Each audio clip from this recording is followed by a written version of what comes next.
Hello बच्चों, कैसे हैं आप सभी। तो आज का जो हमारा टॉपिक है ऑप्टिक्स में 3 लेक्चर्स हो चुके हैं, चौथा लेक्चर है आज। तो आज का जो टॉपिक है सामने लिखा हुआ है total internal reflection. Most important topic, numerical view से भी और थ्योरेटिकली भी। तो टोटल इंटरनल रिफ्लेक्शन क्या होता है। देखो, टोटल का मतलब है पूरी तरह से, इंटरनल मतलब आंतरिक, अंदर ही अंदर, और रिफ्लेक्शन का मतलब है लाइट का सेम मीडियम में वापस हो जाना। ठीक है। तो टोटल इंटरनल रिफ्लेक्शन में क्या है, हमारे पास दो मीडियम है, एक वाटर है जो कि डेंसर है और दूसरा जो है रेयर है। टोटल इंटरनल रिफ्लेक्शन की दो कंडीशंस हैं, वो दो कंडीशंस अगर होंगी तो ही क्या होगा, टोटल इंटरनल रिफ्लेक्शन होगा, अदरवाइज हमारे पास टोटल इंटरनल रिफ्लेक्शन नहीं होगा। तो यहाँ पर हमारे पास क्या है, देखो एक मीडियम है वाटर, इसमें कोई ऑब्जेक्ट यहाँ पे रखा हुआ है। इस ऑब्जेक्ट से एक रे जो है वो बिल्कुल सीधी नॉर्मल जो है जाएगी इस तरीके से, यहाँ से ये विदाउट रिफ्रैक्शन रेयर मीडियम में चली जाएगी। ये पॉइंट ए हमने लिख दिया। ठीक है। तो एक रे बिल्कुल सीधी चली गई। सेकंड रे हम लेते हैं, तो सेकंड रे मान लो आपके पास एक जो रे है सेकंड, वो आपकी कुछ एंगल पे इस डायरेक्शन में जा रही है। ठीक है। तो यहाँ पर आपके पास ये पॉइंट बी है, इस बी पॉइंट पे हम एक नॉर्मल डालेंगे, दिस इज नॉर्मल। ठीक है। तो नॉर्मल के साथ में ये जो एंगल बनेगा दिस इज इंसिडेंस एंगल। तो यहाँ पर ये एंगल हमने आई ले लिया। ठीक है। तो रे जो है वो स्ट्रेट पास होनी थी अगर मीडियम आपके पास सेम रहता, लेकिन यहाँ पर मीडियम चेंज हो गया तो लाइट का रिफ्लेक्शन होगा। तो लाइट डेंसर से रेयर में जा रही है तो क्या करेगी, अवे फ्रॉम नॉर्मल। तो ये रे आपकी जो है इस डायरेक्शन में चली जाएगी। ये रे रिफ्रैक्ट होने के बाद में इस डायरेक्शन में चली जाएगी। यहाँ जो एंगल बनेगा नॉर्मल के साथ रिफ्लेक्टेड रे का, this angle is R, angle of reflection. ठीक है। एक रे हमने ले ली, कोई थर्ड रे जो है वो इस डायरेक्शन में जा रही है, यहाँ पर ऐसे। ये आपके पास कोई सी पॉइंट है, इस सी पॉइंट पर हमने एक नॉर्मल डाला, दिस इज नॉर्मल। यहाँ पर ये आपके पास इंसिडेंस एंगल है। ठीक है। ये एंगल इंसिडेंस इस वाले एंगल से बड़ा है, तो ये जो रे है आपकी रिफ्रैक्टेड रे, ये और ज्यादा क्या हो जाएगी, नॉर्मल से दूर हटेगी। तो ये नॉर्मल से दूर हटेगी तो ये किस डायरेक्शन में चली जाएगी, तो ये जो रे है आपकी वो और ज्यादा बैंड होकर किस साइड में जाएगी, तो ये आपके पास इस डायरेक्शन में चली जाएगी, इधर, मतलब इस वाटर के सरफेस के साथ साथ मूव करेगी। इस केस में यहाँ पर जो एंगल आर है दैट इज एंगल 90 डिग्री। ठीक है। अगर हम एक रे और लेते हैं जो कि इस आई से बड़े एंगल पे, यहाँ पर आपके पास एक फोर्थ रे हमने ली है डी पॉइंट पर। तो यहां पर क्या होगा, इस डी पॉइंट पर हम नॉर्मल डालेंगे।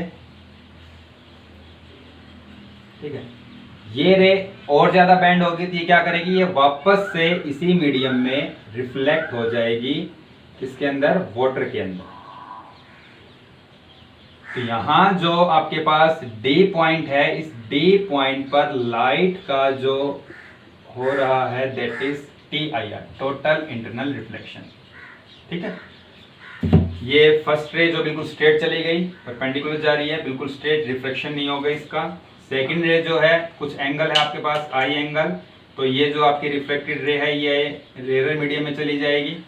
थर्ड जो रे है इसके लिए क्या होगा कि जो आपके पास एंगल इंसिडेंस है ये पीछे वाले एंगल से इससे बड़ा है, तो जो रिफ्लेक्टेड रे है ये पानी के साथ साथ इसके सरफेस के साथ साथ मूव करेगी। इस केस में जो आर है दैट इज 90 डिग्री। यहां पर ये जो एंगल आई है, angle of incidence, this angle is called critical angle, जिसको हम IC से लिखते हैं, IC। आई सी जो है दिस इज क्रिटिकल एंगल।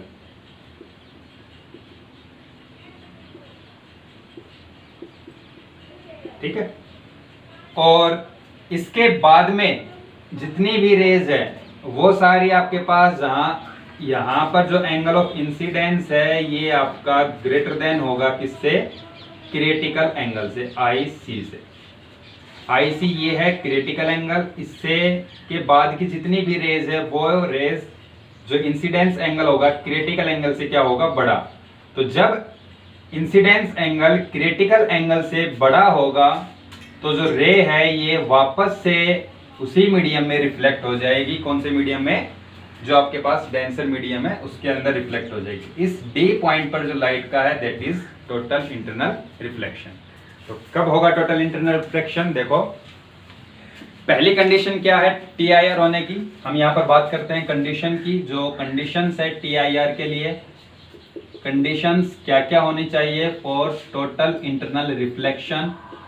तो पहली जो कंडीशन है that is ray always travel from denser to rarer medium.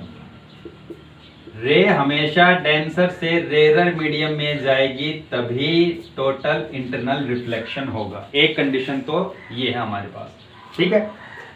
और जो दूसरी कंडीशन है, सेकंड जो कंडीशन है, जो एंगल ऑफ इंसिडेंस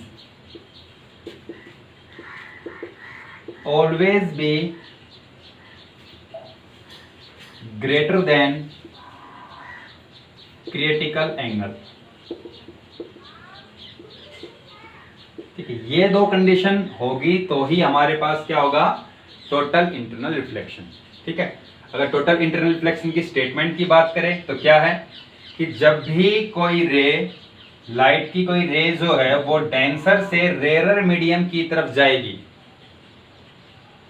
और एंगल ऑफ इंसिडेंस जो है वो क्रिटिकल एंगल से बड़ा होगा तो रे वापस से डेंसर मीडियम में रिफ्लेक्ट हो जाएगी। तो इसकी स्टेटमेंट लिख लेते हैं हम कि according to this phenomena when a ray of light travel from denser to rarer medium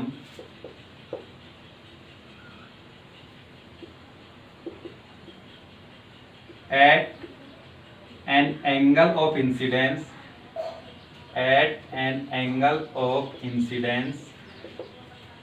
I greater than critical angle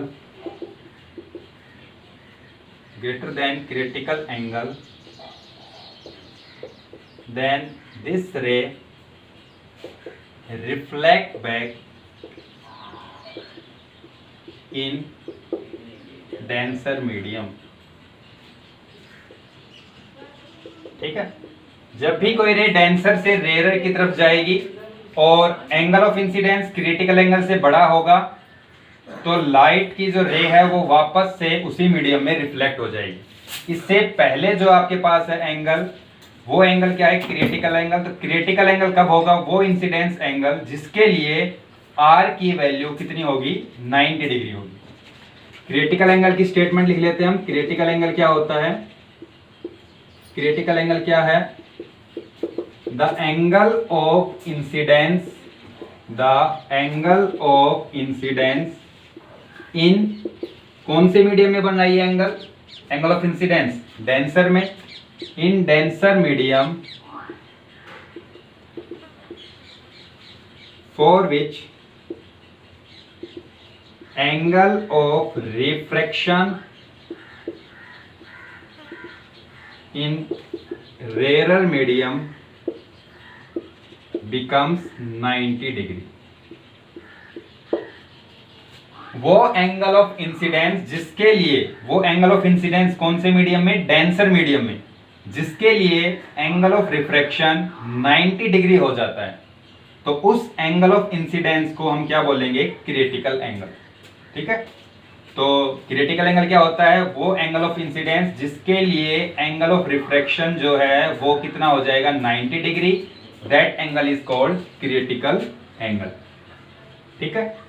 और रे डेंसर से रेयर में जा रही है, और जब एंगल ऑफ इंसिडेंस जो है वो क्रिटिकल एंगल से बड़ा होगा तो रे जो है वापस से रिफ्लेक्ट हो जाएगी कौन से मीडियम में, डेंसर मीडियम में।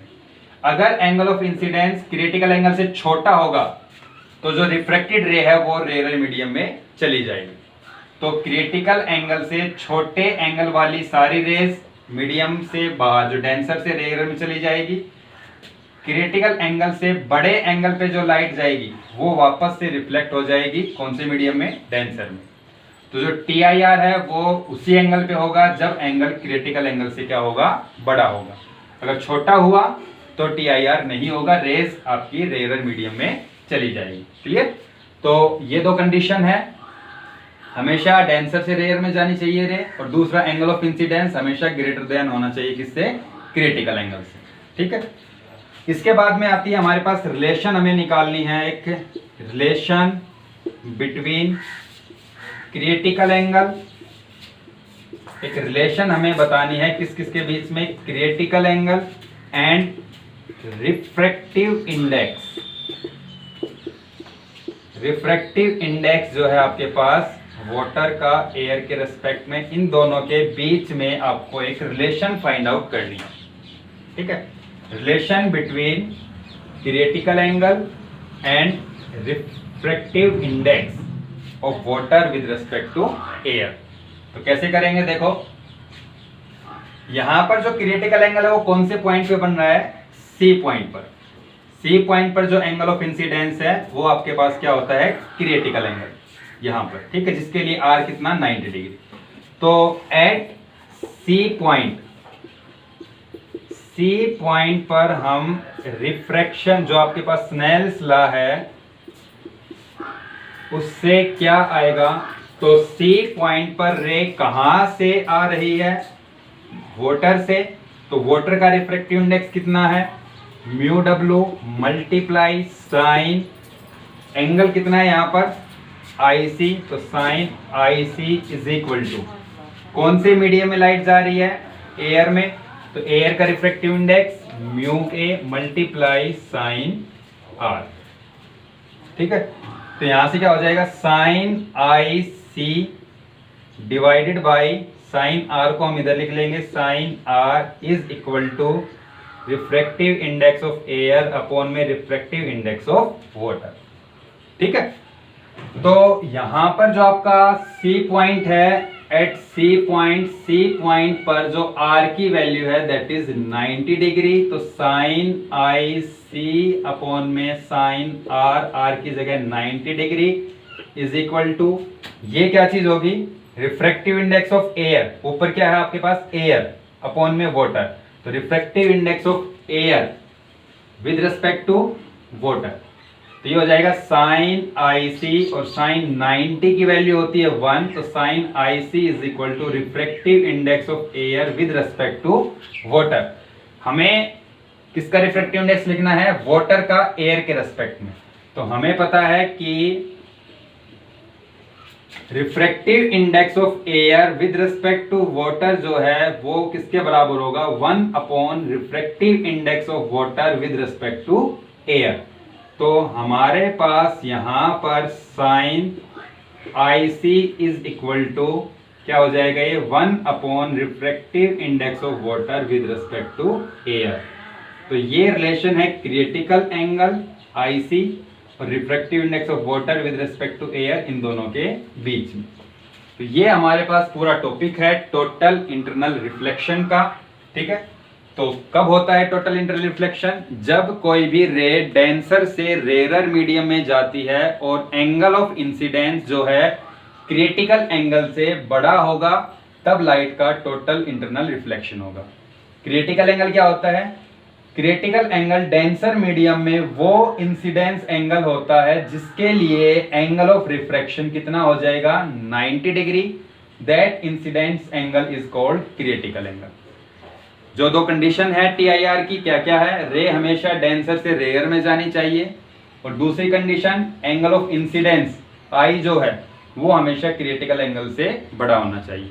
ये दोनों कंडीशन अगर होगी तो ही TIR होगा, अदरवाइज नहीं होगा।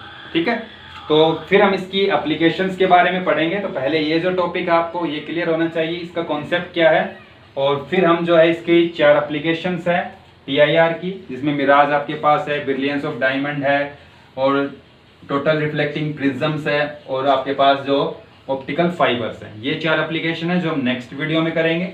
तो आज के लिए आपके पास ये एक सिंगल टॉपिक है, तो इसको आपको ध्यान से करना है। ठीक है, इंपॉर्टेंट टॉपिक है, फिर बता रहा हूं मैं। न्यूमेरिकल्स, इसमें इस फॉर्मूले के बेस पे न्यूमेरिकल्स पूछे जाते हैं, और ये फॉर्मूला आपको याद रहना चाहिए जब हम इसकी एप्लीकेशन पढ़ेंगे नेक्स्ट टॉपिक में।